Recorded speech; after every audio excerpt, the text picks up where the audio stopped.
Hello everyone, সবাই কেমন আছো? আশা করি অনেক অনেক ভালো আছো, সুস্থ আছো।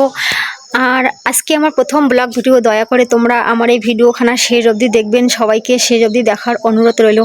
তো আজকে আমি সকাল থেকে অনেক কাজ করতেছি, ধান ভাঙতেছি। এই যে দেখো, গাড়িটা নষ্ট হয়ে গেল হঠাৎ।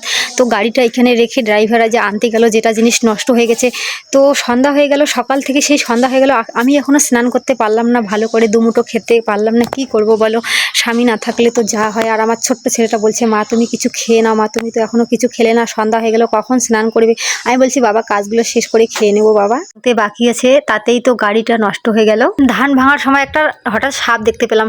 সাপটা যে নিচে কোথায় পড়ে গেল, অনেকক্ষণ খোঁজাখুঁজি করলাম, আর দেখতে পেলাম না কোথায় যে চলে গেল।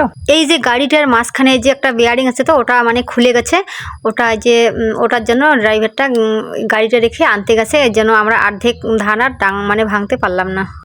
একটু পরে সন্ধ্যা হয়ে গেল, আমি বাড়ি চলে আসলাম। বাড়ি চলে এসে আমার উঠানটা ঝাড়টা দিয়ে স্নান টান সেরে, যেহেতু সন্ধ্যা হয়ে গেছে তাই আমি সন্ধ্যাবাতি করে, সকাল থেকে কিছু খাওয়া হয়নি, আমি কিছু খেয়ে নিলাম ভাত। এই পর্যন্ত আমার কাজ শেষ হলো। তো আমি স্নান টান করে এই যে একটু বিছানায় বসে আছি। তো আমার ভিডিও যারা যারা দেখছো, আমাকে এখনও আমার চ্যানেলটাকে এখনও লাইক সাবস্ক্রাইব করনি, তো লাইক সাবস্ক্রাইব করে আমার পাশে থাকবেন।